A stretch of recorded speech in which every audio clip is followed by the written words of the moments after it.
let's get into our recaps. Tonight, we'll kick things off with Dimitri, as we still find ourselves in the funhouse. If you don't mind, go ahead and recap. It can be big picture or something that stood out to you from last session. I'll try. I'm gonna keep it pretty short. That way, I don't do what I normally say all the things. But one major thing that really did make me and Dimitri in return really happy was finding out that all the supposedly grown-up children are really just like marshmallow constructs, which is, a bit reassuring. It means that the kids might still be alive somewhere deeper in this, not so fun house. And we found, uh, I'm assuming another hag, or at least the hag that put us in this funhouse. And yeah, we made her run away. That's Yeah, we did really well dealing with Reaver. Maybe her room was kind of frustrating, but not as deadly as frustrating. Thank you. Go ahead and take your inspiration, and we'll see you next. Next will be Elward, if you don't mind continuing our recaps.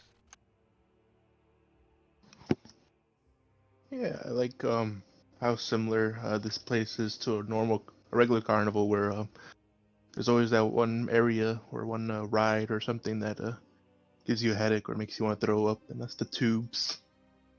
Um, Fun concept, but it was hilarious when everyone was failing roles.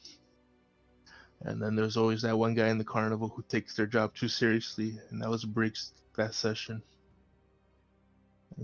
For maybe a not so prominent NPC, he was a real handle to deal with. But it was a fun encounter nonetheless. That just shows how fun you can make encounters be just with a little bit of tweaking to the environment. And then yeah, we saw that with the hag combat too. Just a little spin of the room, and you have to change the entire way that you play. And then the thing I liked the most about last session was little piggy. Whether this piggy is gonna bite us in the butt for tagging along, or it's gonna go back to its little ball pit and eat explosives. Curious to see what happens next to this. Gosh darn cute pig. Yeah, totally agree. Some wacky environments can super twist up an encounter. Thank you. Go ahead and take your inspiration, and I'm pretty curious to see what you guys do with Oinkfed as well. I'll see you next. Next will be Nisia. If you don't mind continuing our recaps. Yeah, so a lot of decent amount of combat with between the Briggs Kova combat in the hallways. As Dimitri pointed out, we found out that the kids are constructs, or the adult versions of them appear to be constructs so far. We did find two small statues. Two, I think we're up to two or three, of some of the children, which may seem probably significant from a um, idolization or spell casting sort of trap ritual, maybe. The pig brought back a lot of memories of the Odyssey. I think it was the island with Circe, and that they get stranded on, where the men are turned into pigs. So I was like, oh, like maybe that's Rictavio. I don't know, but it's like over a character. That's what I think. But, in character, Nesia's just wondering what the fuck we're doing in here. Um, um, and I think Dimitri not only went down, but actually I think failed at least one death saving throw. Not sure if he got to number two, but yeah. So last combat was interesting. Also got to enjoy the frailty that is being a caster and not a martial character for the first time in a while. As that shatter, I think, took 80% of my hit points for that one spell, and I was like, it's like, I'm good. I've got shield. I'll be fine. I was like, oh shit, that's and then the encounter with the hag slash. Do we know if it was Reaver? Like, can we confirm it was Reaver, or we just Oh know it yeah, was you a can hag? confirm it. Yeah, she. Okay, cool. You guys got a good look at her before you entered, as well as during that fight. Gotcha. Okay, so the combat with Reaver, and as you guys have seen and will probably continue to see, my eccentric spell selections, which don't include things like traditional spells like say fireball and or counter spells. So had kind of a more interesting, I guess I don't know if role play or just kind of not mainstream sort of spell selection as we sort of continue on with your newfound tenuous ally, I guess we'll say. And I guess we'll see where we go from there. Yeah, I like the possible foreshadowing with the allusion to the Odyssey, and that kind of lore makes its way into our D&D for sure. Um, and indeed, being a caster getting caught one-on-one in a narrow space was tough, but she made it out. Great Kova was not so great against you. Thank you. Go ahead and take your inspiration, and tonight we'll wrap up with Winrail, if you don't mind closing out our recaps. Yeah, so just a couple of things I thought that were interesting. I just wanted to point out we still have those kind of spooky slides if we ever so desire to take one of those slides down. And then I think one was like labeled for kids or something. Oh yeah, that's right, ketchup, mustard, and relish. And then Elward was saying that the ketchup one was for kids because kids only like ketchup.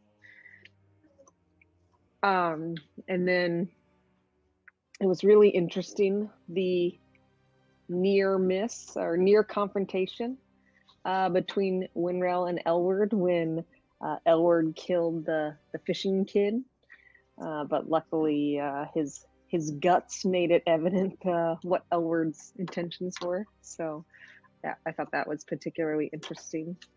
I too really loved both the encounters with the spinning room and the fact that they were up high. Like Elward said, you really had to like think outside the box, do different things, or with the tubes, because only one person could be in melee range. That was also interesting, of like just having to do other random things, or sometimes skipping main actions just because there was nowhere to go and nothing you could really do. So a couple of cool things. Oh, and the stallion for Nisha I thought was also particularly interesting. Yeah, we had some cool reveals from our character abilities. And again, I totally agree. I think kind of twisting it up, the environment a bit, and kind of having to force yourself beyond your traditional fighting style is pretty cool. It always makes combat a bit more exciting when that happens. And yeah, I don't know if it's on my own personal opinion or not, but that slide was so enticing. If I was a player, it would have been very hard for me not to just jump down it. But I think it's just because slides are very exciting to me. But thank you. Go ahead and take your inspiration. And yeah, I think that's everyone. Everyone should have his inspiration. Housekeeping wise, Deathstroke actually inspired me. He's tweaking his crits right now, and I've kind of been thinking about it. So what we are gonna tweak our crits a bit, see how it works. I'm not super sold on it just yet. I played around with it a little bit, but now when you select your token, you'll see another token action on the top left. Crit, fumble, initiative, torch off, torch on. But Dimitri, do you mind giving a test run of the crit? Select your token, and then click the crit button. Cool. So it works just like the fumble, but it gives you your percentage roll in the box, and then we see the possible effects. So if he'd have rolled 60 or higher, his damage would have done 3 times damage instead of just 2 times. Sometimes the output is just normal crit, which is 2 times damage, which is lame, but a lot of times there's fun effects or higher damage and stuff like that. So we'll see how that works and what you guys think. Sweet. Cool. I felt like, yeah, we make you guys pay so hard when you roll fumbles, but sometimes our crits can be underwhelming. Hopefully our crits can be more fun with this.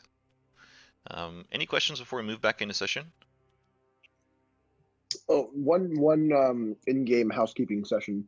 When we first entered the fun house, I did cast mage armor on myself, so I've been trying to maintain, kind of honor how long we've been in here. I know we've taken the one short rest. How long would you guess we've been in here so far across the 2 sessions? Are we pushing to like 4 or 5 hours, or Oh what do no, you think?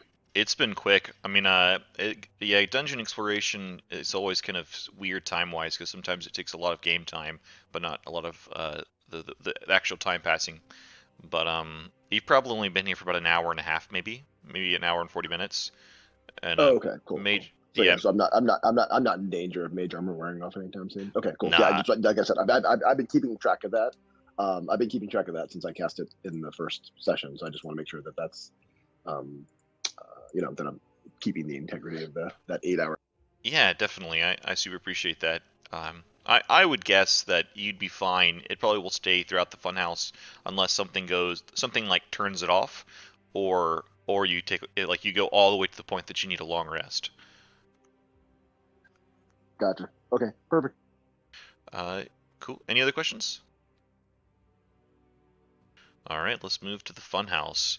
As we had just slain Reaver, and we lie at her now still room, kind of not lie, but hang out with this planar vortex kind of rumbling as a storm cloud above our heads. Oh wait, Reaver teleported away, right? Right, We right. Reaver, slayed Wendrid. yeah, Windrid. Windrid and Reaver plane shifted out because she got scared, and everyone was real sad. But yeah, as we find ourselves back in the this platform that spun like a kind of a creating gravity and where it shouldn't have been, and we have ball pit balls scattered throughout. Oink Fat being lured by Ada kind of continuously with these little plastic balls that kind of blow up in his belly. You see the cute little rumble, and then he goes for another one and another. But yeah, stories in your hands, guys.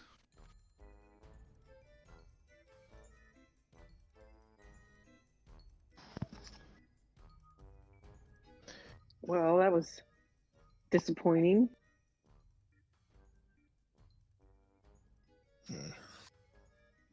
Seems we made one more enemy that we have to watch over our shoulders for. It seems we have no shortage of those in Barovia. I was going to say, it seems like almost everyone in Barovia is an enemy at this point. Are you planning on keeping the pig, Elwood? No, I was gonna lure it out the room. I suggest everyone leave the room because of this looming, you don't know what tricks there might be, or... Oh wait, is this a double doorway over here? Indeed, Yeah, there's I a was going to try to listen. sure. You can give me a listen, a perception check. It's like using your ears. Okay. Think I get advantage maybe or something? I think so. I think it's smell and hearing, right? Yes.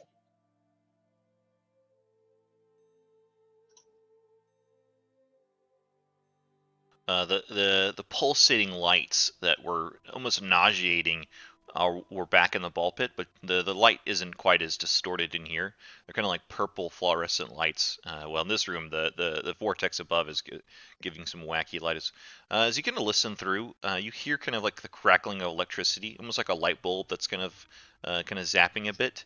But that's about it. Mostly silence. Interesting. Are the doors metal or what are the doors made? The doors are wooden, and they have Reaver's face kind of painted across them. Hmm.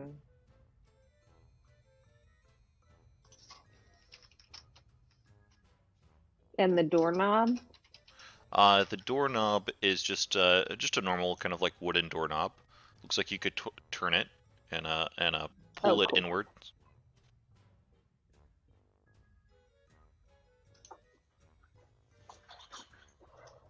Well, I guess Elward, if you want to deposit the pig outside the room, then maybe we'll explore this direction. Sure. Ada's gonna do the James Elward ooh a piece of candy thing from Family Guy. Keep dropping placing balls on the floor and lowering him back to the pit. Yeah, you give him kind of he kind of gives you a happy grunt as he kind of waddles towards each ball and inhales it and chews for a second. You get the little rumble boom as tummy kind of rumbles, and on so.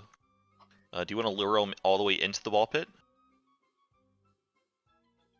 Yeah, or like towards the outside rim and see if he'll go in by himself or.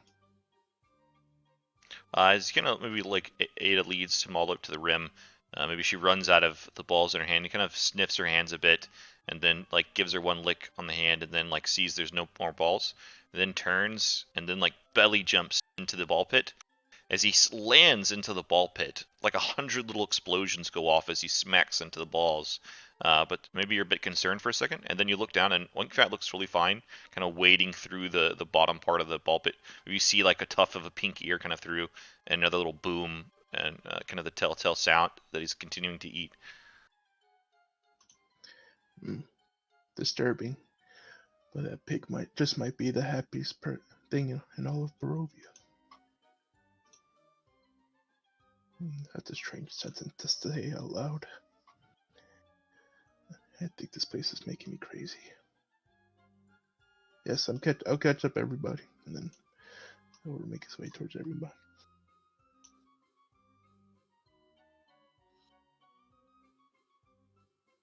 Okay.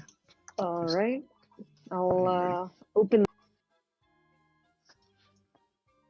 You open the Well, door, and you come to a kind of a passage corridor way, but plastered across all of the walls and the ceiling is paintings of the Vistani Crone Reaver. The lighting in here is low purple light that kind of emanating from ceiling-mounted glass drift globes. The light gives off this ultraviolet like black light. You can see like blood stains kind of spattered across your clothes, and maybe other stains that kind of nasty. You realize how dirty you are from this black light shining upon you.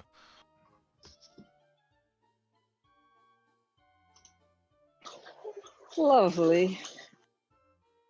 Did perhaps anyone want to see if that Woodred fellow up on the platform possibly has anything of value? Sure. I'll try to climb. We'll give you a little boost.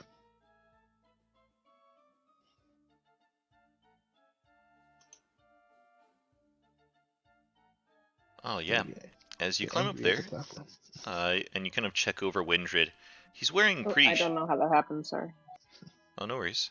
He's wearing kind of shabby looking professorial clothing, like kind of like a knitted up over blazer and stuff like that. But as you kind of look over him in person, he doesn't have much of note. Some drawing utensils, but the only thing that really stands out to you is this little mini chalkboard.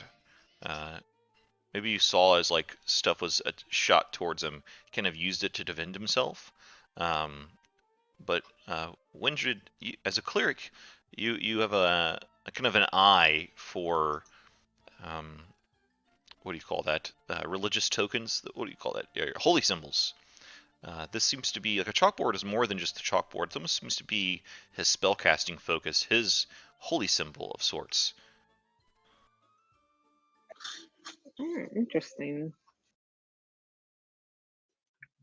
I guess I will take the chalkboard then.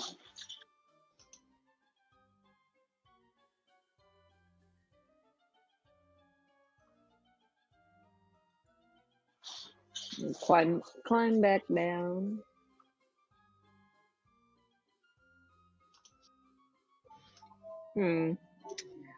Not much of interest.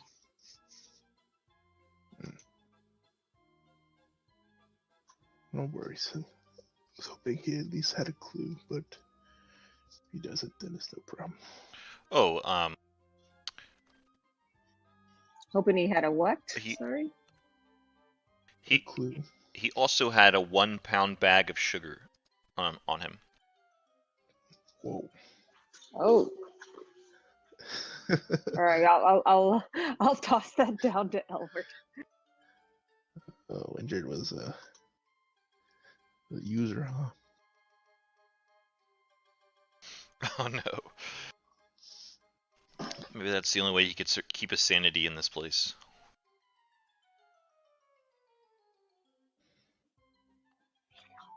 All right. Guess let's carry on. As you proceed into the corridor and you kind of look north and south, you do see a few doors. Looks like there's a door to the northern side of the passage. As towards the south, it looks like the passage also ends in a door. And there's another single wooden door on the eastern wall, a little bit to the south. So 3 doors. And all along the walls and the ceiling are these drifting black lights, giving ultraviolet rays at the gross stains upon your clothes, and paintings of Reaver. So on the wall, all on the walls in this hall. Along the walls and ceilings. Woo. They're a bit Jesus. cartoonish. They're not very lifelike. They're creepy funhouse cartoonish. Got it. Gladly. Yeah. At least it's not like paint me like one of your French girls, Jack. Ugh. Oh man. Can I tell which direction the electricity sound is?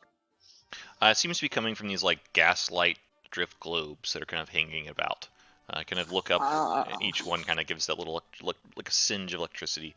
Just I can imagine like if you walk through like a hall, like a corridor that has those really bright lights out of the ceiling, and you kind of hear the electricity. It's almost like that. Like in a hospital that has like those overhead lights. Maybe I'm only thinking maybe of like video game hospitals. I feel like hospitals aren't that terrible anymore, but maybe they are.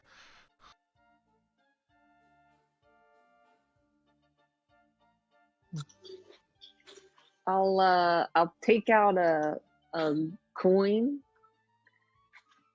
and Dimitri, heads or tails? Heads.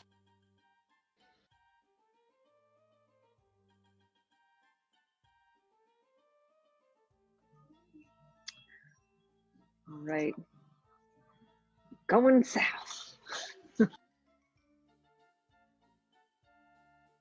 Indeed, you cross the door here, and then there's a door to the south. Keep your heads on a swivel. There might be more traps.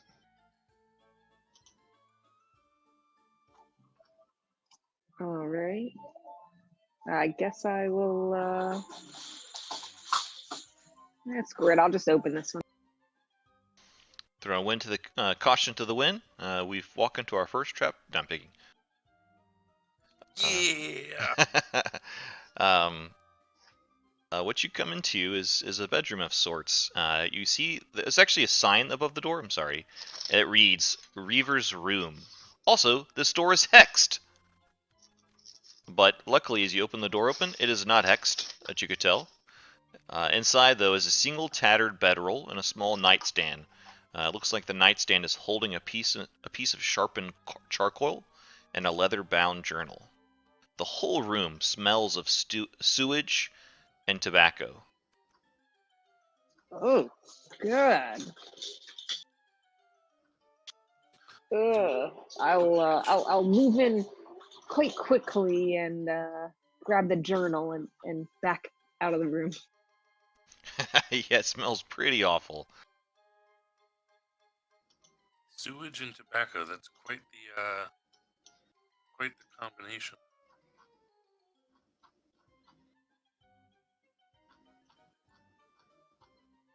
So, like a carnival, right? As you look over the journal, it looks like it's only a few pages. Actually, no, it looks like it's kind of been kept for quite a while. Almost kept so long that most of the pages are kind of faded and worn. But you do get a few things. It looks like the journal is titled to Reaver, like it was Reaver's journal. And the first page says journal, and then Jack von Zarovich.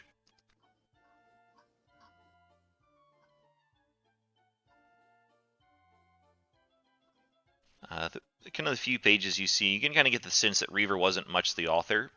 One page is kind of got mostly drawings of this clown, this young clown, kind of crying, and it reads, poor Jackie is so sad, haha."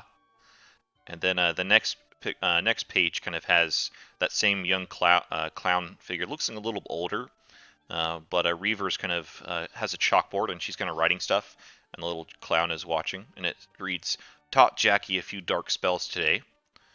The next one has the clown kind of performing some spells, and it reads, "He's very talented." And then you see the clown kind of the face, the smile getting distorted, and it's like the teeth itself is like kind of elongated and a bit sharper. And this one reads, "My plan is working. The more he learns, the more his mind twists. It won't be long." And the next one, you see the clown kind of greedily looking over a group of little children, like stick figure drawings, and it says, "Soon, he'll break soon. Then his bloodline's power will be released." And that's all that you get out of the journal. And there's also Oh, never mind.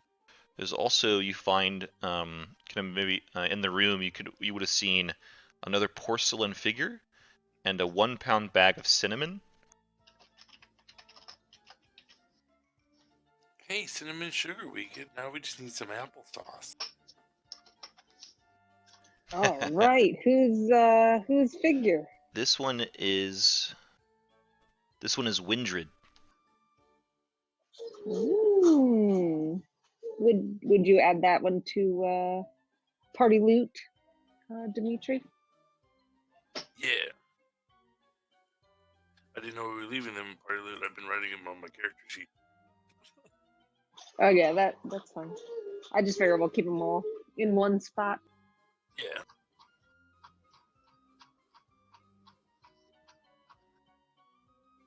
All right.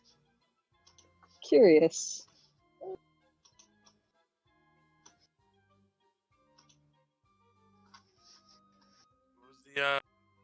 What was the other one we got last week? Because I thought someone else had put that on their character sheet. I thought they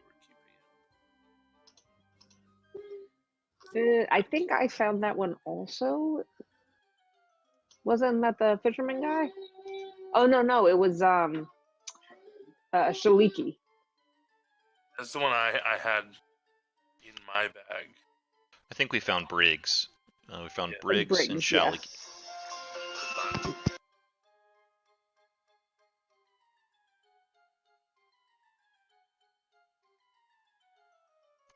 As you approach this door to the south, there are no signs over it. It looks like a wooden door with a normal knob.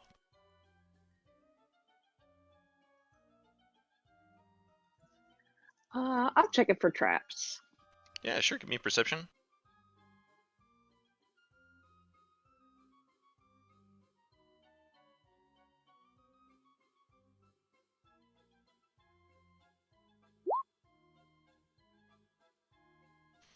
You don't notice any traps, but there's like a little bit of light kind of coming from beneath the door, and it's almost like it's the same kind of ultraviolet black light, but it seems to be intensified a bit, almost if it's like shining back brighter.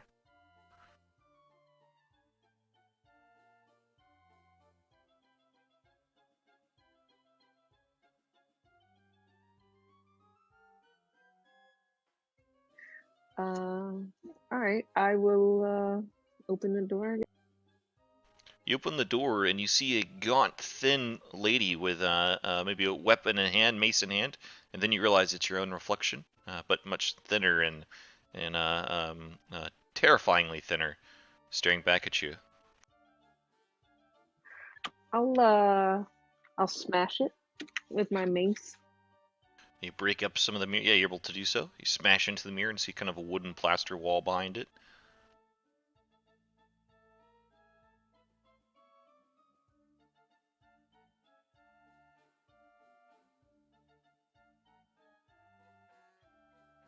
As you step into the room and you kind of look down the hallway, you see the remnants of where the Great Kova kind of blasted through this space, and where Dimitri kind of went already and collected a few things. Ah. All right. Well, that seems to be backtracking. Someone want to lead us north?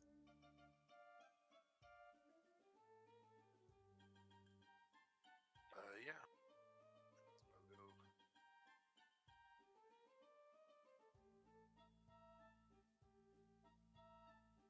Yeah, I'll go up to the top door then. I guess I'll have a listen at that one. Yeah, sure, go for it.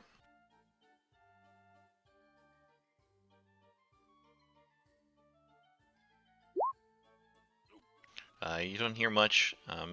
Maybe you sound like almost like a toilet flush a little bit, but that's about all you get. Yeah, then I'll just open it up.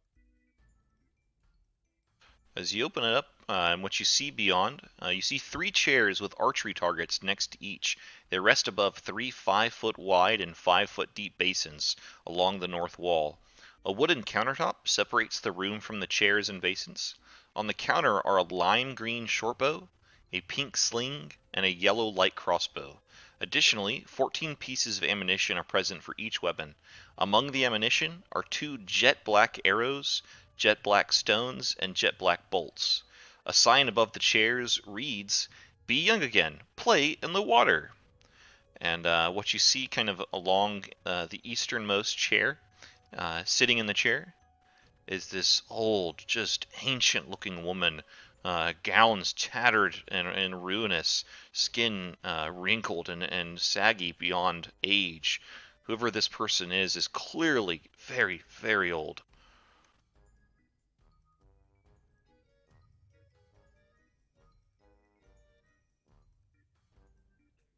I'll step in. And you said there were how many pieces of ammunition total? Total, including the black ammunition, are 14 for each present weapon.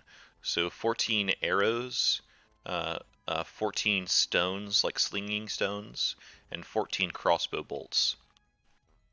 Okay, so there's 14, and 2 of those are the jet black, and 12 are just regular. Right. So for each one, there's 12 normal and 2 jet black ones. Alright, I shouldn't say normal, but like uninteresting ones. So are these like dunking booths? Is that what I'm kind of seeing? That's what you're seeing. Yeah, you kind of see that. That's what it looks like. What color are the target? Red and white, like a traditional archery target. And all 3. All 3. All 3 booths appear to look the same. Yeah, they all look the same except that the right chair has this ancient woman sitting in it.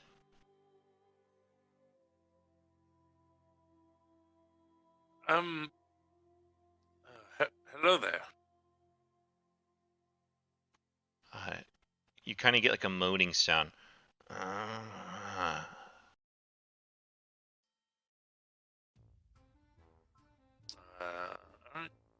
There's no words in Nothing There's no writing distinguishable.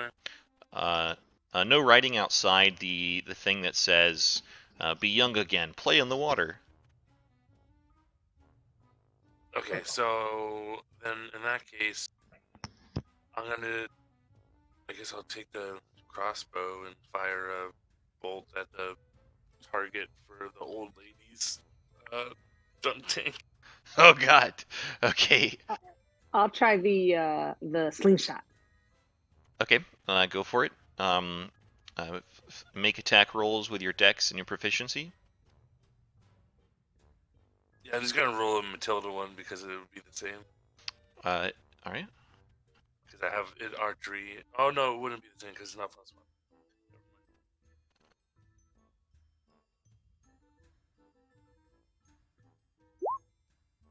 Holy cow! Oh, you rolled a 1. I think that was the only way you could miss that. Uh, as you fire, what kind of ammunition did you shoot? Just a normal one? I was just gonna shoot a normal one.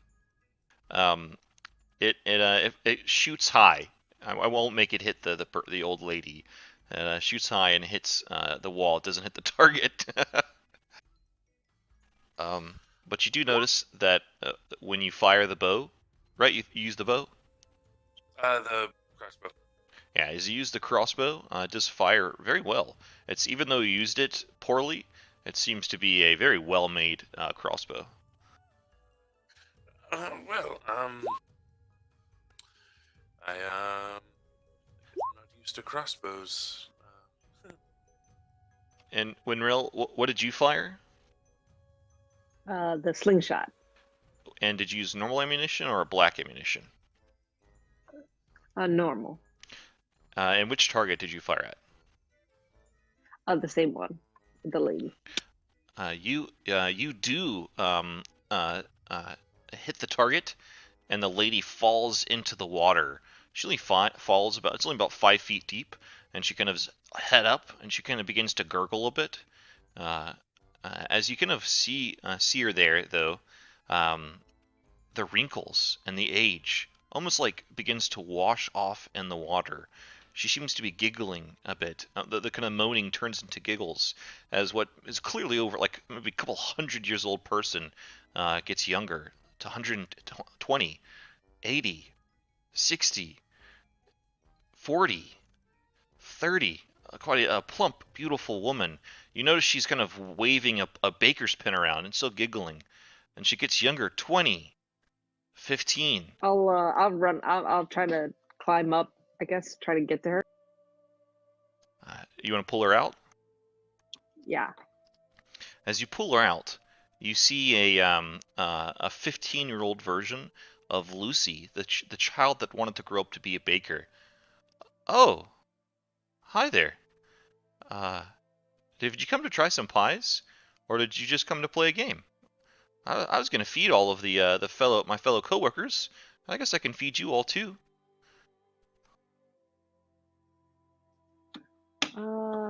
Lucy, how long have you lived here? What do you mean? I work here. Okay, well, how long have you worked here? Um, as long as I can remember. I wish I wanted to be the chef, but oh, Jack always tells me to work here in the dunking booth. Hmm. Well, maybe we can put in a good word for you. Where could I find Jack? Oh, he's about.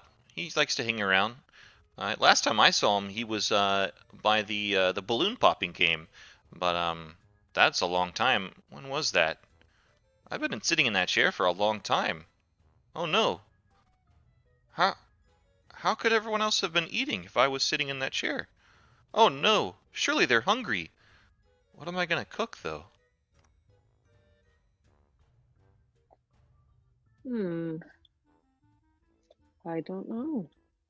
Is there a kitchen? Hmm. Uh, that's a good question. Well, one second. Do you have any ingredients? I've got some flour. She kind of pulls out a bag of flour. I have sugar, and there's cinnamon down the hall.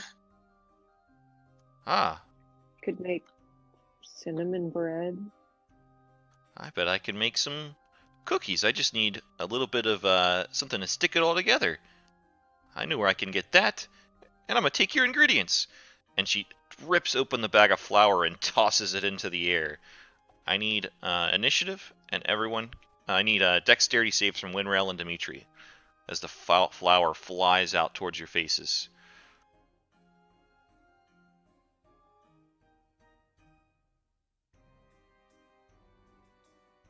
You said dex save? Dex save. 1s and 20s. That's what Rebecca said.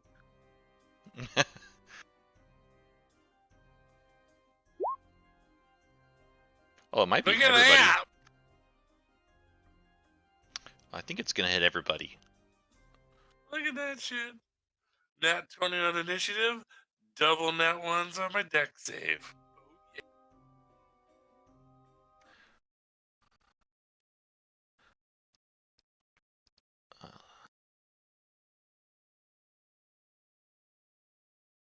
Yeah, it's gonna hit everybody. I need dex saves from everybody. I thought it was a square, but it's a circle.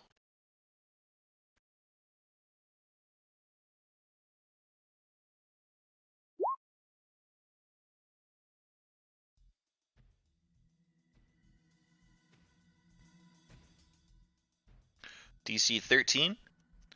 So let's see. Elwards, you fail. Dimitri, you fail. Winrel, you're fine. Nisha, I'll need one from you as well. But if you fail, you are blinded.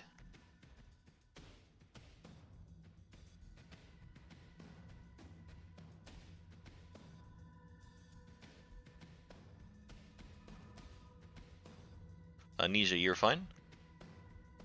And does does Ada make a separate save, or does she just take your save, Elward?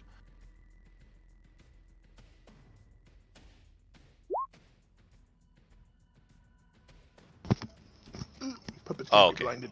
Okay, cool. Yeah, cause yeah, it follows your vision. You can. Okay, cool. Dimitri, you're gonna get this flower directly into the face, and you are blinded currently for 3 rounds. Well, I can't see, so. Oh, that again, huh?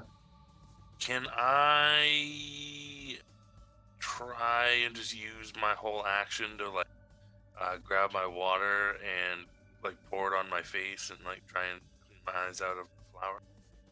Yeah. Give me like a sleight of hand check. Sure thing. Oof. What is going on?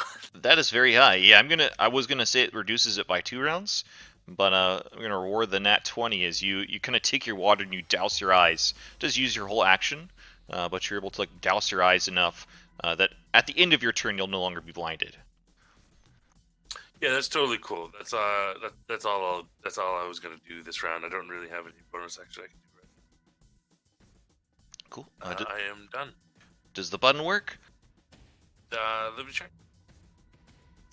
No, it does not. Dang. When you hover your mouse over done in chat, do you get the little like? Does your mouse change to the pointy finger mouse?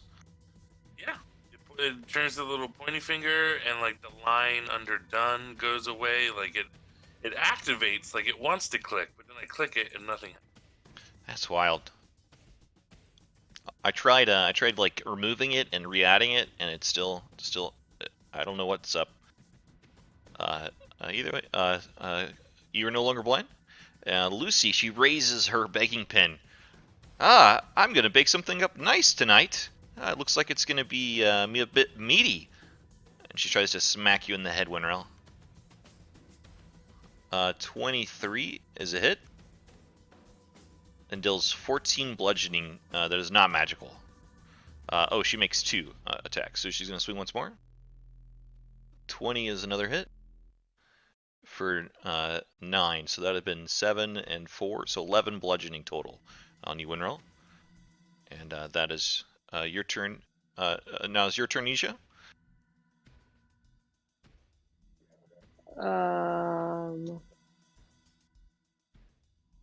Oh, heavy armor. I'm sorry. So 11 is it's 5, and then Yeah, it's 3, 8, right? 8. Sorry, you got a lot of good defenses.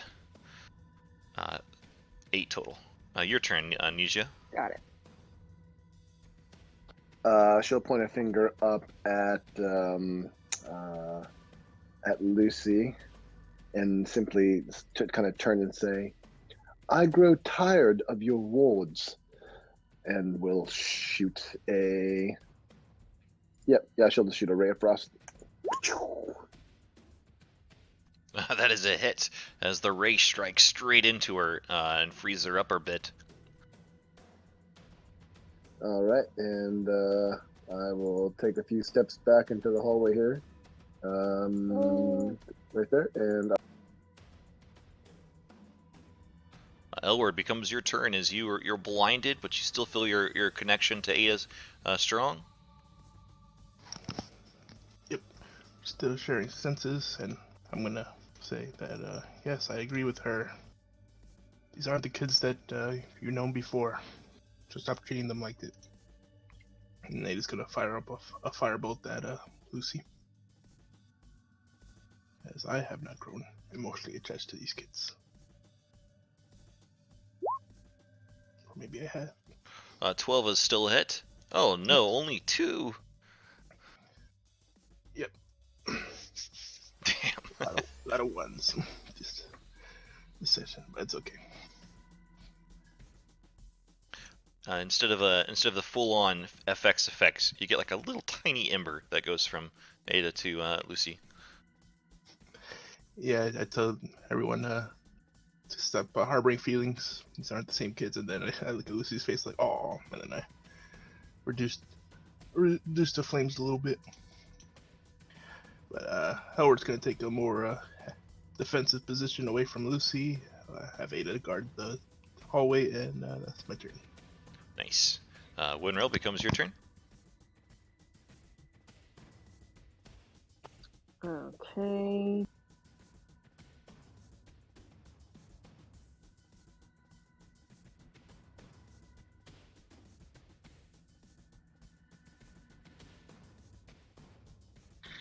Okay.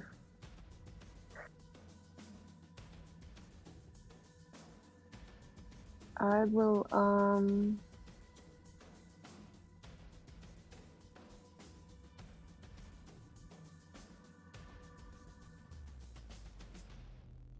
well, since she's just in range, I guess I'm just gonna hit her.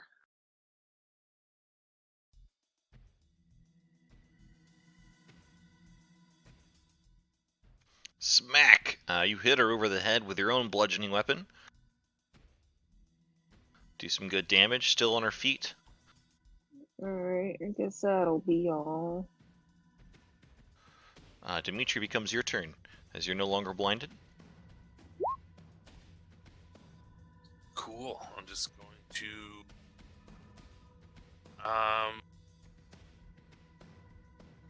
not gonna blast out. Oh my god. Because I need to save bullets at the moment in case the hag comes back. So I will draw a dagger and throw it. Actually, I can just jump up on the counter here and then like kind of stab out it. Yeah. The ceiling's probably about 12 feet high, and the counter's only about 4 feet up. Alright, cool. I'll take out the dagger of venom and stab out a couple times at her.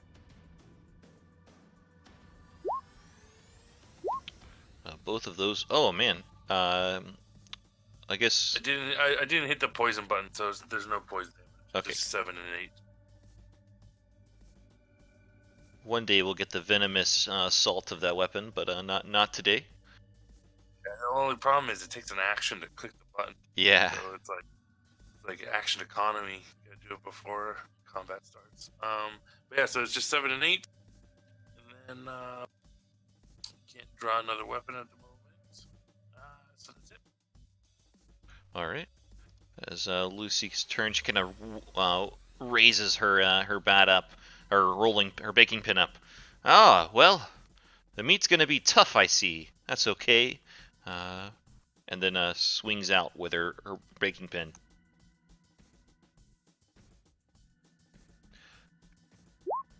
At Dimitri. Swings twice. I think only hitting once. No, twice. Yeah, both times hit. For normal bludgeoning, a total of 21 on you, Dimitri. And that is Lucy. Nisha.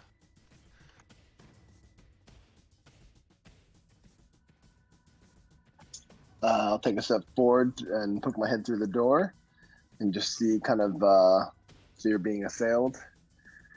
And I'll very kind of begrudgingly lift a finger and point and fire another ray of frost at her.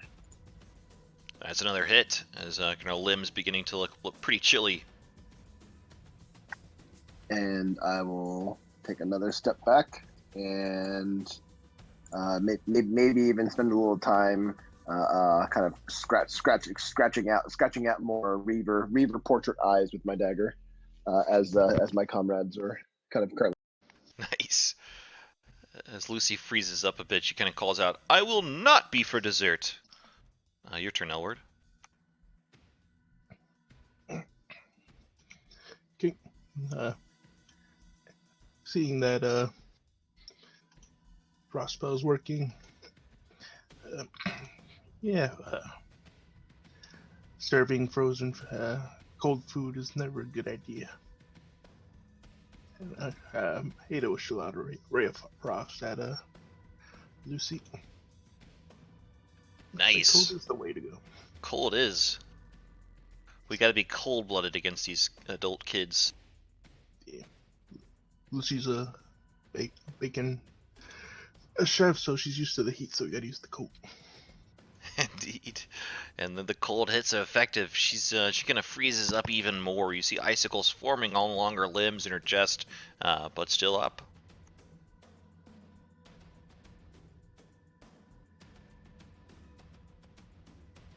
Becomes your turn, Winrell.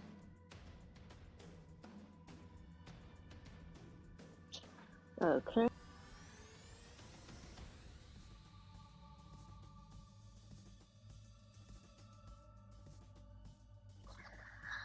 Well, for lack of ice, I will. As you kind of bring your mace down, you smack right into her chest, and you see her kind of crack and shatter, and that marshmallowy pus kind of spills out as she falls to the ground dead. And that'll end combat. And each of you will get 160 XP. And Winrail, I'm going to give you an extra 100 for hitting the target.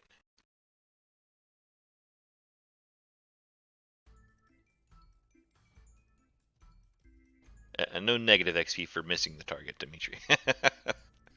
That's very good.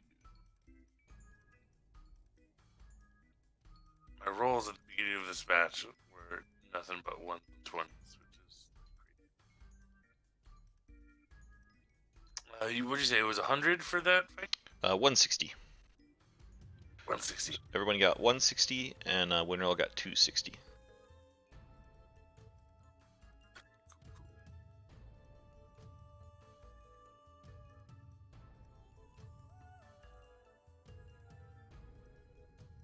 Yeah, but as she falls and kind of the marshmallowy stuff spills upon the ground, goes quiet again, and we still see the brightly colored weapons and the targets before us. The basin looks the same, and now the chair's empty.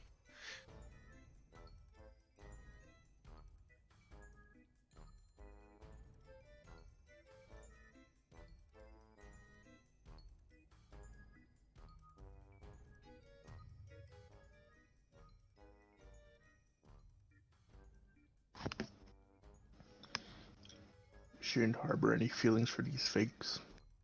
They might have their personalities, but they're not the kids.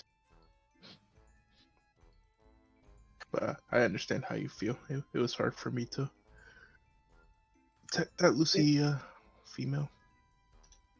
If you're quite done, perhaps we could move on. I would like to get out of here while I'm still young. See if she might have anything useful on her.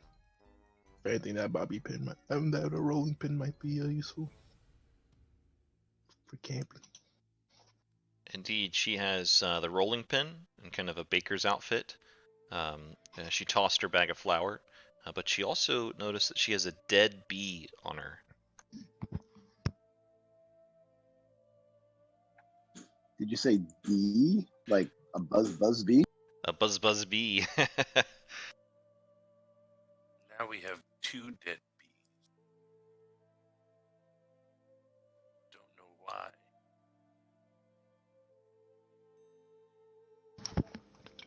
In our time in Barovia, have we encountered bees before? No, not in maybe you saw something like this in the garden in Valaki, but it has been a pretty odd thing to see. But not odd for you from Waterdeep or outside of Barovia. Nisia, this would a bee would definitely be an odd sight, kind of something that used to maybe been a bit more common for in your villages and around the vineyard and stuff like that. Yeah, you probably saw bees around at the vineyard. We'll say that.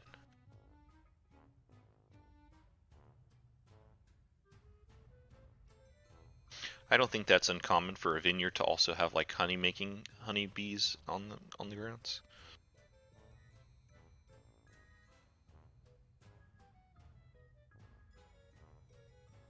So we've shot the bow. No, we've shot the sling and we've shot the crossbow. We haven't shot the bow, and we haven't shot the 2 left targets. Also, Elward, as you look down the corridor, the kind of the ultraviolet light continues for a while, and then it seems to shift and go back to kind of dull gas lights, and the corridor seems to tee toward the north and to the south. I'm gonna grab the crossbow and all the bolts for it, the remaining bolt.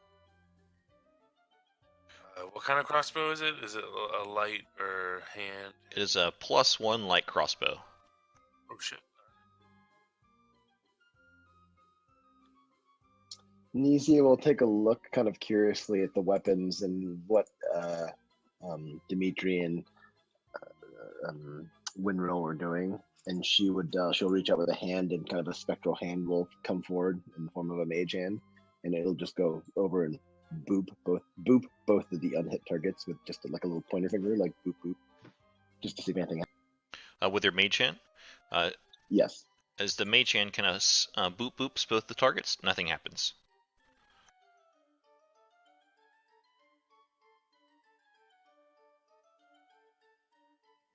Well, this has been fun. Shall we carry on?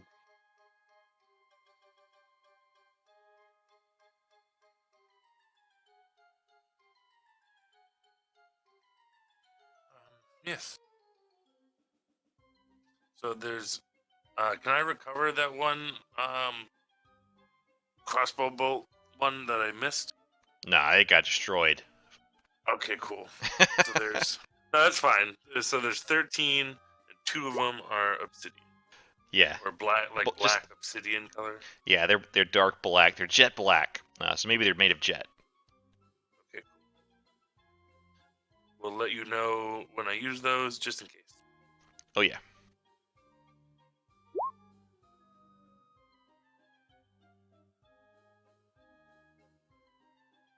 Yeah.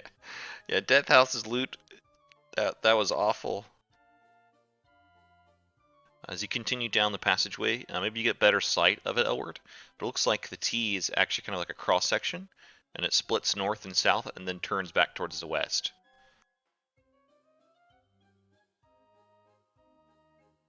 As you look down the hallway, it looks like somewhere along the cross section, the paths change from that ultraviolet black light to kind of dim gas lights.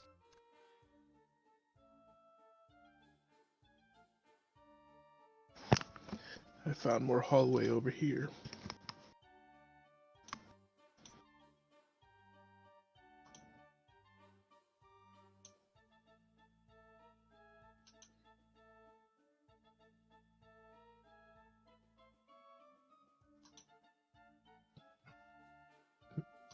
I just continue on. Sorry, I'm coming. I was putting stuff into my sheet. My bad. I apologize. Looks like that Lucia girl hit you pretty hard. was quite the hit. My bell was rung a little bit.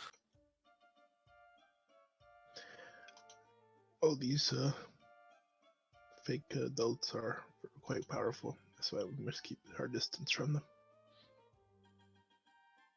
You guys remember how many kids there were? How many? What's the count from the kids that we know minus the kids that we defeated? Well, according to there were 8 children, and we found that that sheet that listed all 8 of them plus Rictavio. So at some point, I'm assuming there is a Rictavio marshmallow duplicate.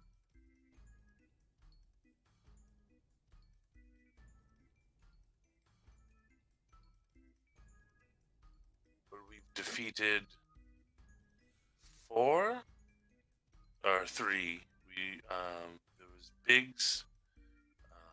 We just did Lucy. Shaoliki was already dead, and Wendrig we also beat.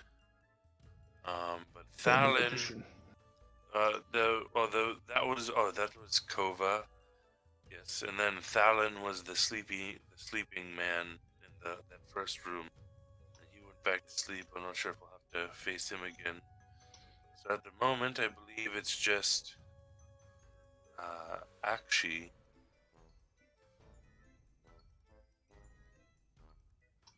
Oh no, and Mervinia. Those are the only 2 that Akshi, Mervinia, and Rictavio are the only 3 that we haven't seen off that list. Very well. We'll keep an eye out for them and prepare for the worst if we encounter them. As you continue along, it looks like the passageway kind of rejoins, and it was just a minor split, and then it rejoins back with a passage towards the west. As you look down the hallway to the west, you've seen this before. It looks like the passageway to the south leads back towards the ball pit. Maybe you kind of hear the echoing soft boom of Winkfat still enjoying his meal. There looks to be a series of 6 doors, 3 on the northern wall, 2 on the southern, and 1 on the western door. All kind of normal wooden doors. The walls in this corridor have strange paint, kind of like the ball pit. Paintings of children, colorful murals of kids playing games and having fun, with slogans about like having fun at Jack's, Happy Jack's, and they never want to leave. The best fun in all of Barovia and stuff like that.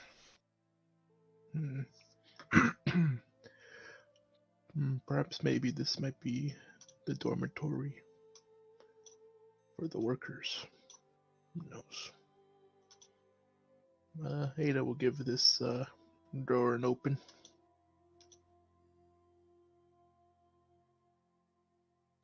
She's gonna open it up, and it looks like a storage room. Maybe like a big storage chest kind of in here. What you see kind of hanging, it's like open. What you see inside is it's like spare orbs for the lighting, bright carnival clothes, paint, ladders, hammers, nails, and glue. The only thing that stands out to you is another 1 pound bag of sugar. Sure. I will scoop all those up. Well, anything that's easier to carry. The ladder might be a stretch. Or is it like one of those step ladders? This is probably a step ladder. Yeah. I don't know if we need much use of step ladders, but Elward would definitely like the hammer and the nails and the paint. It's pretty useful for him. And then there seems to be a chest where that was all the contents inside the chest. That's pretty much the contents inside. Got it. Seems like a storage area. Relay back to the party. Jeez, lots of doors.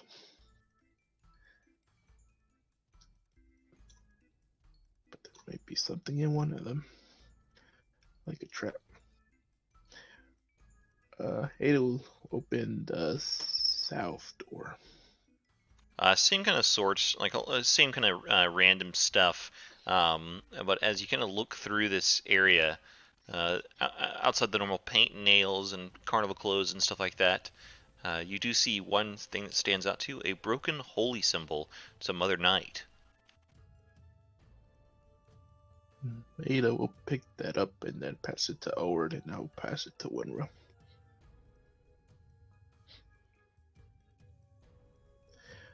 Seems like someone doesn't share your view of the night. Can I examine it to see, like, does it look like it was broken in half, like somewhat, intentionally, or is it like chipped all over kind of thing?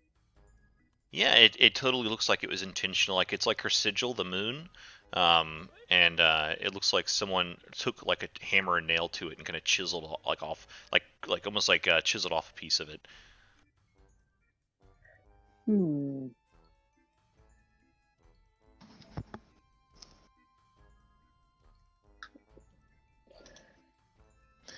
Perhaps this Jack is not a fan of your religion. Yes. Hmm. Or maybe one of the kids were trying to keep it in. He didn't allow it. Did you give a symbol to any of the kids? It's like, or I'm just remembering. No, I don't think so. I think one of the kids looked up to you and wanted to follow the mother of the night. But while the word didn't, when I was pondering, Hado will open up the northern door. As he's like jiggling his hands, manipulating his hands while he's conversating with Winrow. Yeah, and let's see. So as you look through this room, it's also kind of a closet room as well. But do you want to search? I mean, you can give me a perception check if you want to search it over. There will be something interesting in here. Ooh.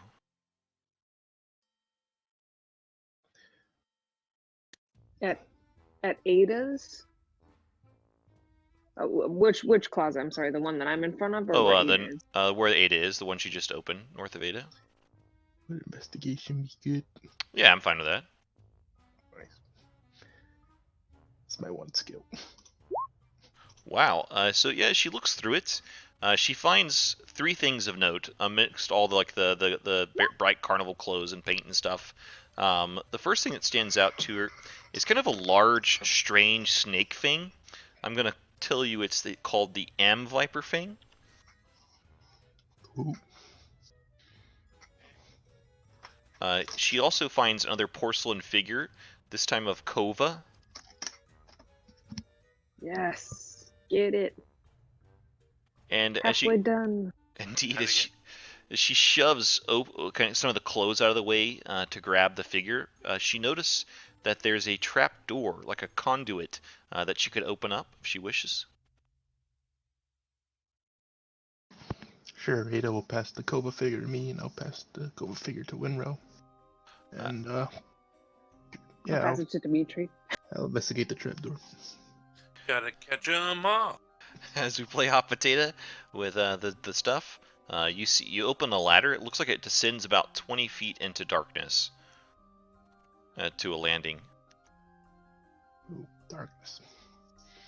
Well, it seems there might be a secret passage here. That might be enough to go in and take a look. But maybe we should check some of these remaining doors to see if there's any more figures or any clues to where this Jack person may be.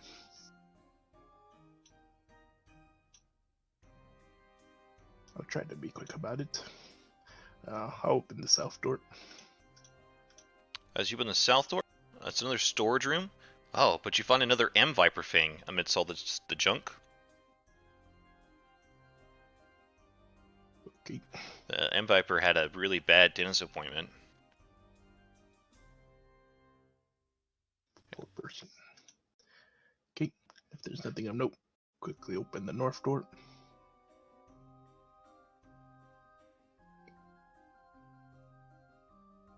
As you open the north door, you see something very strange and of note quite immediately, as depicted on the map. A medium-sized mascot suit of Happy Jack, complete with giant clown shoes, foam hands, and a massive papier-mâché sculpt of Jack's smiling head, is on display in this room.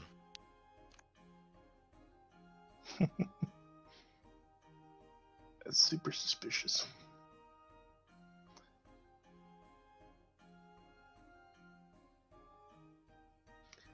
Well, that could also be some DLC puppetry for Elward. Yeah. And then I'll investigate. Actually, I'll give the mascot a quick look-see. See if it's not some sort of construct, to give it a little bit of a shake. Yeah, sure. Give me like, want to roll? Like, go ahead and give me an investigation check. Sure. Wow. Yeah, you kind of shake it down, and what you find is there's not much in here, but you see that in the pocket, it's like something got left in there, and what you find is another 6-inch porcelain figurine in the pocket, and this one is of. This one is of Lucy.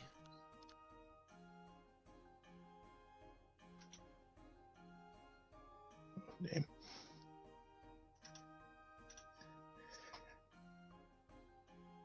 That's well played. If you came up with the spots, Lynn. Putting a figure right next to another figure, would have never expected it. And then finally, I would just open up this western wall door, probably the bad one. And again, another storage room. Pretty uninteresting. But you find a clump of berries, of blueberries, in here. Not rotten. Looks like maybe someone forgot their snack.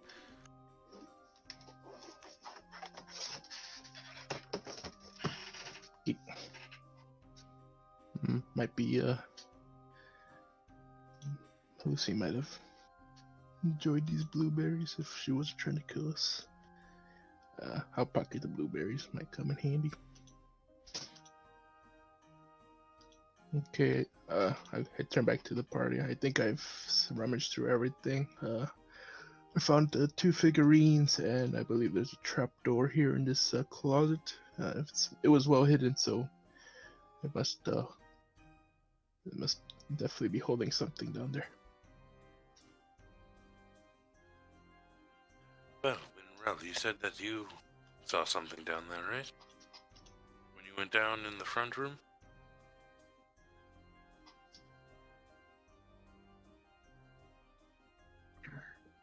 Yes. It was somewhat alarming.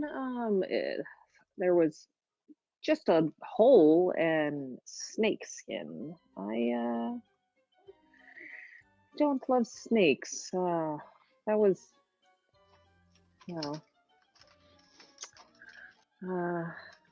That was Alaquin's apartment.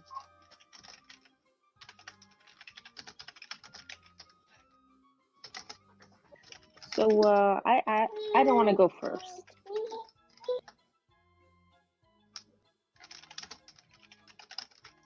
Which room has the trapdoor? The one directly north of Winrail now.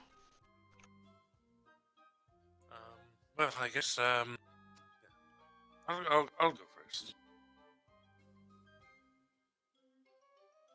and then I'll squeeze by Winrell and yeah, take out Matilda because I'm gonna assume it's dark down there and I need some light. I'm gonna switch you to a different page, Dimitri, as you go 20 feet down. Alright. And what you come to is pretty dark, but it looks like an unpainted corridor. A bit of a kind of a moldy smell to it, but it looks like the corridor continues to the south. About 5-foot wide corridor, about 10 feet up.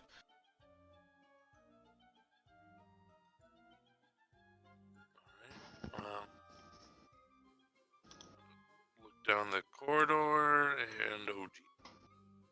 As you look down the corridor, you see this black and red swirling line of chaos that kind of seems to weave itself through the passageway. It's about 3 feet diameter wide as it kind of bends and distorts through the about waist height down the corridor. Maybe your colleagues, your co-party members, kind of staring down through the trap door at you.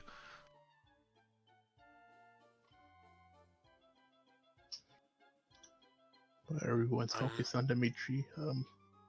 We're just went into one of the closets and you hear some rumblings and stuff moving around, and then I come back to the hallway.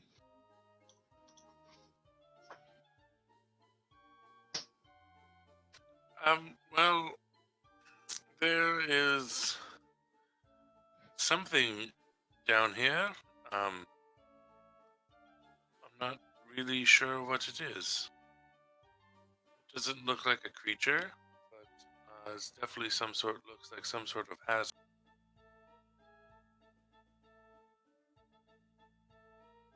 And, is there like are there like actual rocks or debris down here? There are like some pebbles and debris. Can I take one and kind of like toss it in the direction of this weird like distortion? Yeah, of course.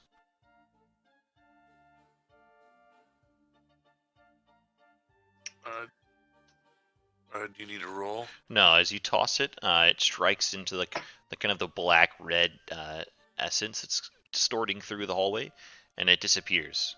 You kind of see the rock enter, and then you don't hear a sound like it falls. All right. There must be something down there worthy of note if it's well hidden. Oh, You said it's black and red? Yeah, it's mostly black, but the map artist, the description says it's black, but the map artist made it red, so I'm gonna say it's black and red.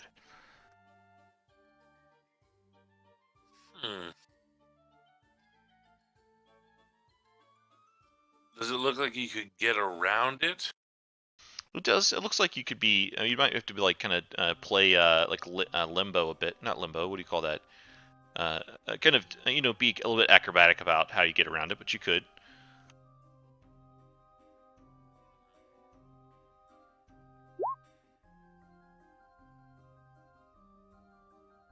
I'll take another step forward and just do I feel? Does it look like it's like pulling things into it? Does it look like it's No. You don't feel any gravitational force from it or anything like that. Maybe just gonna like examine it a bit. Like a spat of energy kind of comes out, and you see kind of a crackling bit of lightning bolt, and like something strikes you in your mind, and you remember the planar vortex above. It seems to be kind of like that, but not nearly as powerful. All right.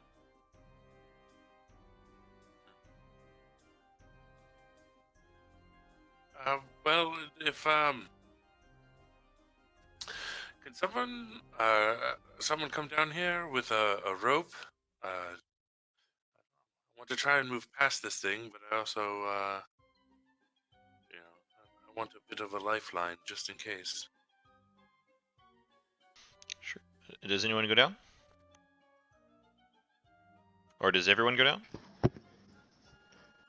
I go down. I'll go down too. Or you can go. Sure. Yeah, we can move down. Unless Nisha has something opposed to that. Nope, she'll begrudgingly kind of bring up the rear. I'll like hand a rope back to you guys. Well, just in case, and tie the other end of my waist, and then try and slowly, carefully move around this, weird distortion. What's your passive acrobatics? 10 plus acrobatics modifier? Oh, that would be passive. It's 16.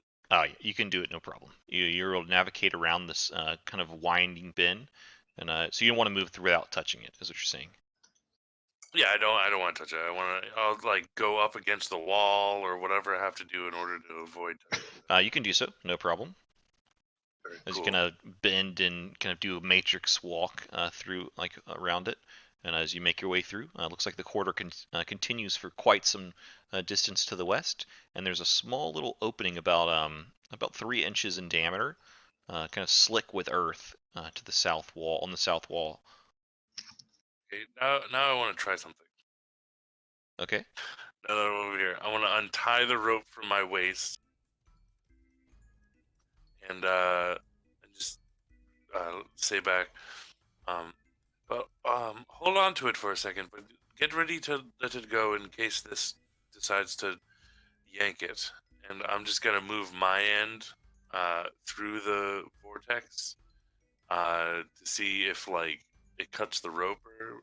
Yeah, as you move your rope into this vortex, both sides, maybe Elward, you feel your side go limp, and Dimitri, you feel your side go limp, and there's a big chunk. All the chunk that touched the vortex is missing, and your rope is now rendered much shorter. You have 2 shorter pieces of rope.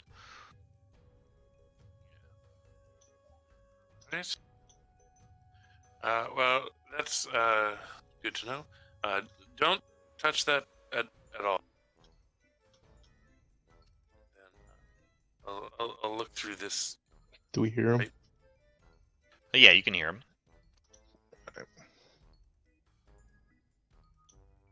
As you kind of look through this small little hole, about 3 inch diameter, it's pretty kind of moist earth. You can kind of see barely what's out the other side, and it's like a red and yellow and green with a slope towards the south, kind of a sharp slope. Looks like maybe the slide.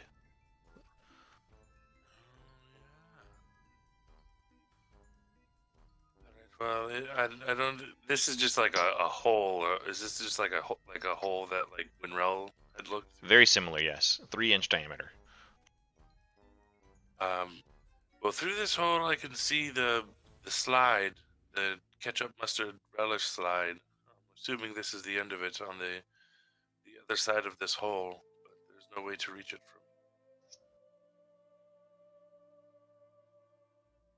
from. And then I'll press. I guess I'll press on a little further. Okay. As you try to move through, Elward, what's your passive acrobatics? Ooh, let's see. Ooh, I have a lot. 17, I think. 8 plus 3 plus 6. Oh yeah, you're 10 plus your acrobatics modifier. So 16. Yeah, you're totally fine. You can navigate without a check.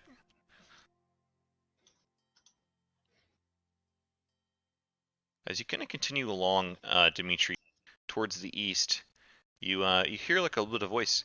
Hey, hey, who's that? Who's that moving down this way?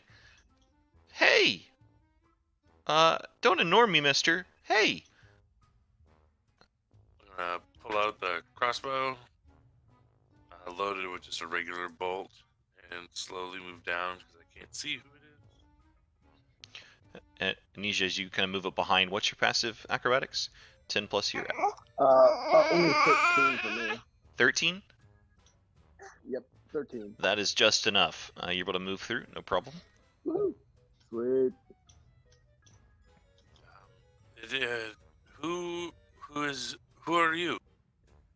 As your light kind of shines into the room from Matilda, a little girl steps forward, one that you've never seen before, but she has little pigtails in her hair, and she has like candy stains on her face and her clothes. She looks like she's been crying a bit, and she wears a blue dress, and there's a name tag sticker that's on it. And as you kind of say, "Who are you?" "Oh, this, like, can't you read, Mister?" And she points at her name tag, and this is what it reads.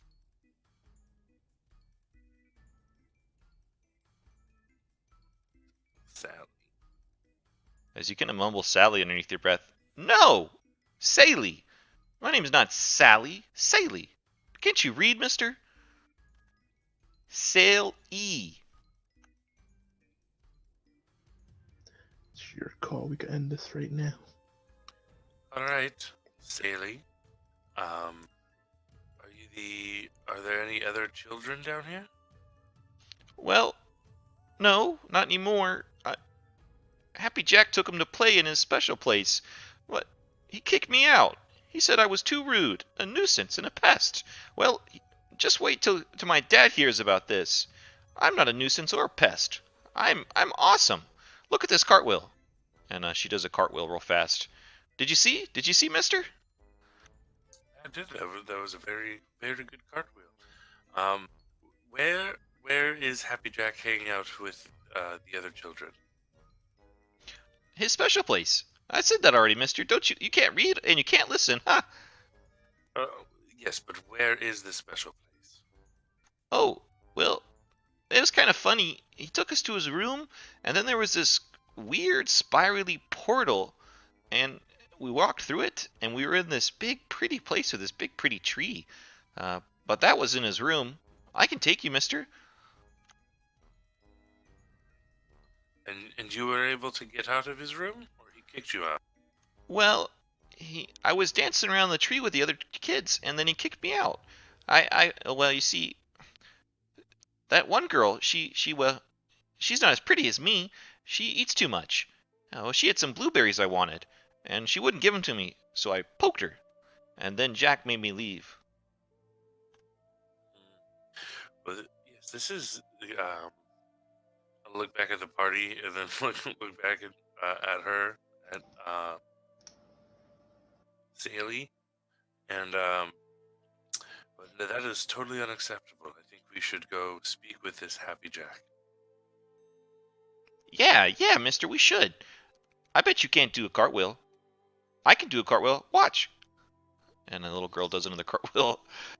Don't trust the cartwheels. I'll try a cartwheel. Go for it. Give me an acrobatics check.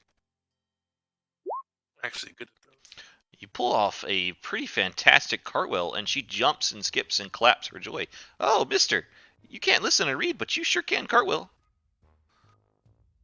And Winrail, what's your passive acrobatics as you kind of move through and catch up with the party? 10 Passive acrobatics. I don't even know what that means. 10 plus your acrobatics modifier, and if you're not proficient in acrobatics, just what your dex modifier is. 10. 10. I will need an acrobatics check as you try to navigate around the vortex.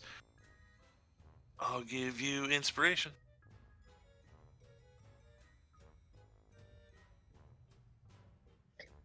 Okay, I have inspiration, so I guess I will use my own. That's Dimitri's hint. Oops. Oh, Didn't need it. nice. Yeah, you dance through it, no problem. This vortex is not bothering you whatsoever. Nice. Yeah, his room is this way. Do you want me to show you? You're gonna be real mean to him, right? You're gonna get Jack. You're gonna tell him right. That's it. We are going to speak to him because it's not right that he kicked you out. And you're gonna get those naughty children, right? Make them share their blueberries. I have blueberries. Oh, can I have them? Sure. Take me to the room first. No, give them to me now. How about half an hour and then half when we get to the room? How about all of them now and none later? How about take me to the room or I blast you? She starts crying a bit. Oh, mister, tell him too. He's mean too. All right, Elward. I don't. There's no need for that. And I just kind of look at him and then mouth, this one's real, and then turn back around. At least I think it's real. Anyway, yes. Well, take us to Happy Jack, and we'll have a conversation with him, and we'll get you those blueberries. But I want a snack now. I'm hungry, and now I'm sad again. I was sad, and then you guys showed up, and I was happy, and now I'm sad again. I'll pass Dimitri the bag of blueberries, and then I'll have Ada ready a firebolt if she starts acting like a bitch again. As you hand over the blueberries, she scarfs them down in like 2 gulps.